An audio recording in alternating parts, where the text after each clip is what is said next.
Thomas with Mac here today. In this video, I'm going to explain you the entire syllabus of economics because if you all are going to choose economics as a pathway in your advanced level career, then you need to know the contents, what is there on your economics student book 1 and student book 2.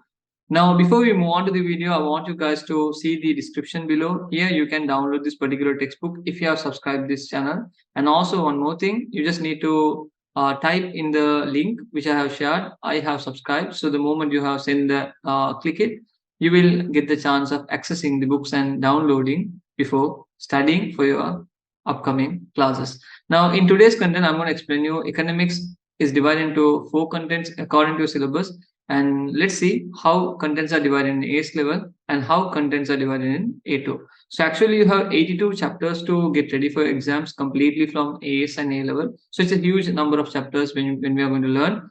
Anyway, let's start. You can see this book on this first thing, the unit 1, which means I said you have 4 papers, 4 content in your economics. So there are going to be 4 papers per exam. So that is going to be unit 1, unit 2, unit 3, and unit 4. So I said that on the next video, I'll be explaining the paper structure very deeper. But in this video, I'll just explain you some part of the paper structure. Unit 1 will be 1 hour and 45 minutes paper. Unit 2 will be 1 hour 45 minutes again. Unit 3 will be 2 hours and unit 4 will be 2 hours. And each unit past paper will carry you 80 marks. So in total, you get 320, and that's how they are going to give you marks on your grading. So let me speak about your papers on the next video.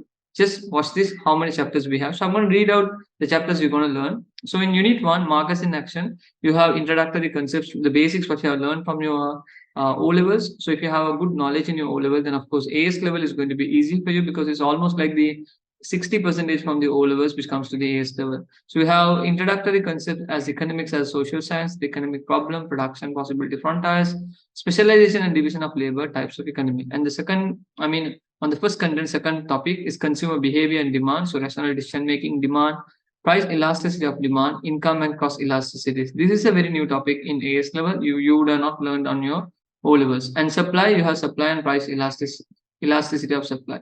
And the price determination, again, these things you have learned, market equilibrium, functions of the price mechanism. But here you go a bit deep into price mechanism. And then indirect taxes and subsidies are again a new topic which you would have not learned in your O levels. So market failure is going to be source of market failure, positive and negative externalities. You would have learned to some extent, but here you go deeper with the curves and how these particular things affect the consumer's point of view.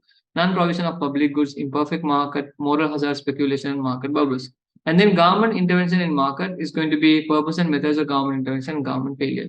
Again, you would have learned these things in your O level, but not to a very good extent. In Unit 2, which is going to be a paper 2 in exam. So AS level have 2 papers, Unit 1 and Unit 2. So Unit 2 is about macroeconomic performance and policy. Again, you would have learned about certain things in your O levels on this particular content, but not the entire thing. So if you see here, macroeconomic performance says introduction of the measures of economic performance, economic growth and GDP, GNI, measuring information and unemployment, balance of payments, employment, unemployment, and effects, inflation, cause and effects. So these are things you need to know when it comes to measure of economic performance. And then aggregate demand has certain things you would have never tried or never learned about these terms in your O levels. To some extent, you know what is aggregate demand, but not to this extent. Characteristics of aggregate demand, consumption, investment, government expenditure, and net trade. And if you see the content, 2 macroeconomic performance policies also speaks about aggregate supply, not to the level of aggregate demand, but national income says that circular flow of income, equilibrium levels of real national output, the multiplier. And then you have economic growth, process of economic growth and output gaps, the benefit of cost of economic growth. And then macroeconomic objectives and policies speaks about macroeconomic objectives, possible conflicts between macroeconomic objectives, macroeconomic side, supply side policies, and macroeconomic demand side policies. Now you see this entire content is 40 chapters. So AS level has a lot of things to learn. You might have a lot of topics to learn. And if you are new students for AS level, you might feel a bit difficult on the first very new chapters. You will feel like alien language, but later you will be used to it because economics is one of the good subject you can choose for your higher studies. So now moving on to the next book, which is going to be student book 2. Yes, so let's see unit 3, which is your paper 3, is going to be business behavior, types and size of business, types of business, size of business, business objectives. And then you have revenue, cost and profit. You have revenue, cost, economies and diseconomies of scale, profits and losses. So these you have learned a bit in your AS level, but not to go deeper. So these are very new topics you would notice: market structures and contestability, efficiency, market structures and concentration ratios, perfect competition, monopolistic competition. So perfect competition, monopoly you have learned. So oligopoly, monopoly, and monopsony is going to be a bit different.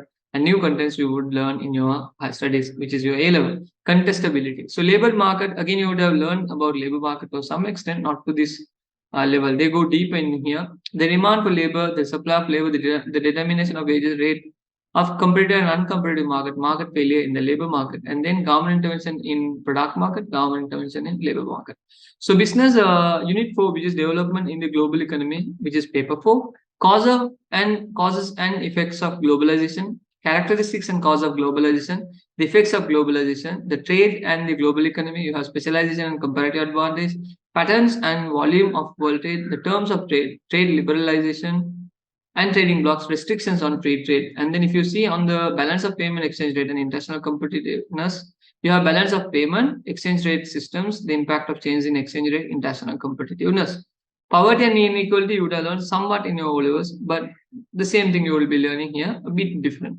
Poverty, inequality, and then we have role of the state in macroeconomy, public expenditure, taxation, public sector borrowing, and public sector debt using macroeconomic policy, impact and problems of macroeconomic policies, growth and development of developing, emerging, and developed economies, measures of economic development, constraints of growth and development, measures to promote growth and development. So these are the topics you will learn in your entire A's and A level. So I meant 42, actually not 42 chapters. It's 41 chapters you'll be learning in your entire A's and A level life of economics. So I hope if this video is useful, share to your friends, and also do not forget to subscribe Commerce with Mac, because Commerce with Mac is a YouTube channel which educates students in commerce related subject, accounts, economics, and business studies completely free. And of course, you need more videos on these particular topics. Ask me that particular topic. I will work on it and update you new topics as soon as possible. See you guys with another video and update you about business studies syllabus as soon as possible. Thank you.